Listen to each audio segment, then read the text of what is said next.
Government on Monday stamped a note of finality on the removal of subsidy on petrol. It said the adjustment of tariff on electricity is driven by the need to guarantee efficiency in power supply. The price of petrol went up from 138 naira 63 kobo to between 162 naira and 164 naira per litre last week after the September price modulation. Power distribution companies discos also adjusted the tariffs. Nigerians have been lamenting the payment of high rates in the two sectors which are central to their lives. President Muhammadu Buhari and three ministers at separate fora rose in defense of the decision to end the subsidy regime. The president spoke through Vice President Yemi Osinbajo at the retreat for ministers. Three ministers, Lai Mohammed Information, Timipre Silva Petroleum State, and Saleh Mohammed Power spoke at a news conference. The government also listed some of the measures put in place to prevent Nigerians from being cheated and how to ameliorate the harsh effects of the increased rates. Buhari said having lost 60% of revenue due to the effects of COVID-19, the government had no alternative than to do away with petrol subsidy, which it could no longer afford. The Minister of Information put the amount expanded on petrol subsidy in 13 years at 10.41 trillion naira.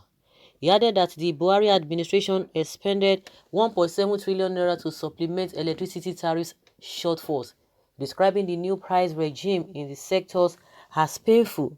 Mohammed said the government will not inflict hardship on Nigerians and promised that brighter and prosperous days will come soon. He added, the government can no longer afford to subsidize petrol prices because of its many negative consequences. These include a return to the costly subsidy regime with 60% less revenues today. We cannot afford the cost. The second danger is the potential return of fuel queues, which has thankfully become a thing of the past under this administration. The days in which Nigerians queue for hours and days just to buy petrol, often at very high prices, are gone for good. Of course, there is also no provision for fuel subsidy in the revised 2020 budget because we just cannot afford it. Cost of subsidy. The cost of fuel subsidy is too high and unsustainable. From 2006 to 2019, fuel subsidy got 10.413 trillion naira. That is an average of 743.8 billion naira per annum. According to figures provided by the NNPC, the breakdown of the 14-year subsidy is as follows. 2006, it was a 257 billion naira. 2007, 272 billion naira. 2008, 631 billion naira. 2009, 469 billion naira. 2010, it was 667 billion naira. 2011, 2.15 trillion naira. 2012, 1.1355 trillion naira. 2013, 1.3 trillion naira. 2014, 1.2 trillion naira. 2015, 654 billion naira. 2016, figure not available. 2016 figure not available. So did they pay? Okay. 2017, 144.3 billion naira. And 2018, it was 30 billion naira. And 2019, 595 billion naira. He said, although the removal of subsidy will come with pains, the government will do its best to mitigate it. He added, the federal government is not unmindful of the pains associated with higher fuel prices at this time. That is why we will continue to seek ways to cushion the pains, especially for the most vulnerable Nigerians. The government is providing cheaper and more efficient fuel in from auto gas. Also, the government through the PPPRA will ensure that marketers do not exploit citizens through arbitrarily hike in pump prices. And that is why the PPPRA announced the range of prices that must not be exceeded by marketers.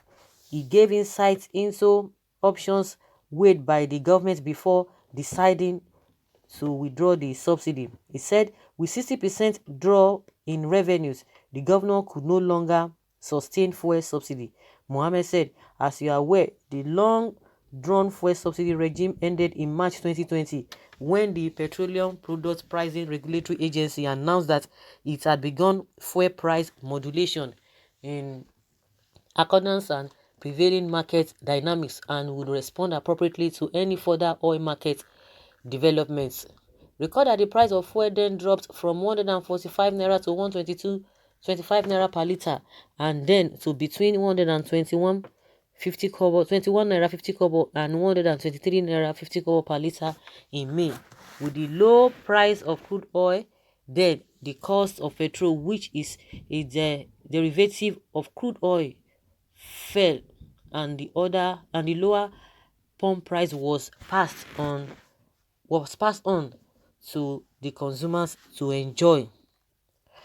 So guys, in a nutshell, they've quoted and quoted, oh, this and this and this and that. But I'm surprised that these people, they have come to, people are calling them to apologize to Goodluck Jonathan, because the same thing he wanted to do, for the fact that they always want to say, oh, to justify one or two things. But these same people, now a lot of people are beginning to understand that it was really political. You can imagine Lai Mohammed, because one of the things that Lai Mohammed said before now was that, so I think sometime yesterday, he was saying, oh, that the opposition is playing a dangerous opposition, opportunistic or something.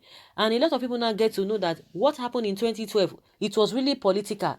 Because this same set of people told us that it was a scam, that there was nothing like subsidy. And you could see the figure they gave each year when the subsidy was being paid. And they told us that nobody was paying subsidy, that they were not paying anything, that it was nothing like subsidy. Now you are giving us figures. And you are telling us that days to come, that everything will be okay. Hey, which day? That is what they have been telling Nigerians. They've been deceiving Nigeria from onset, from time immemorial, that everything will be okay. Then tomorrow will be okay. That's why you see people will just be waiting. Hey, it will be okay until when we get to this stage. And some people are still in that school of thought. Yes, so government has said it. We are still waiting. But I don't think the percentage of people who are still believing or who are still waiting, whether it has not come down. I know the percentage must have really dropped, because this is really, really pathetic. Where do we go? Year in, year out, the same problem. Hardship here and there. Hardship here and there.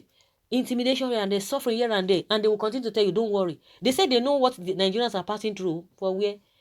That's how they will be telling you, so that you will take it and you continue in the suffering. And yet they themselves, they've already packaged some things for themselves. No matter what is going to, the hike of anything in this country, this set of people will not be affected. Both the ones that have served before and the ones that are serving now, they will not be affected in any way, because they've already made a plan for themselves in the sense, or in the area of a pension, in the area of ex minister, ex governors. They already have allocations to themselves. So if you talk from now to eternity, it's not going to affect them. But they will keep telling you, yes, oh, we understand what you are going through, we know your pain, you know this, we know that. It's a lie. Well, the president is always speaking through the vice president. Is Oshibajo a microphone? What is the difference between this government and military regime, for God's sake? We Nigerians still see reasons to believe them. If such decisions or action is for good, we thank God. But if it's for bad or interest, like 419 palliative or media and propaganda palliative, let this COVID-19 finish all of their families. Comparing petrol pump price in Nigeria with crude oil producing country is deceptive. So guys, let us hear your opinion. As it is now, there's no going back. Whatever anybody wants to do, you are free to do it. There's no going back, because they can't sustain it, but their own lifestyle can be sustained. No return of petrol power subsidy, says federal government. Leave your comment below and let's have your take.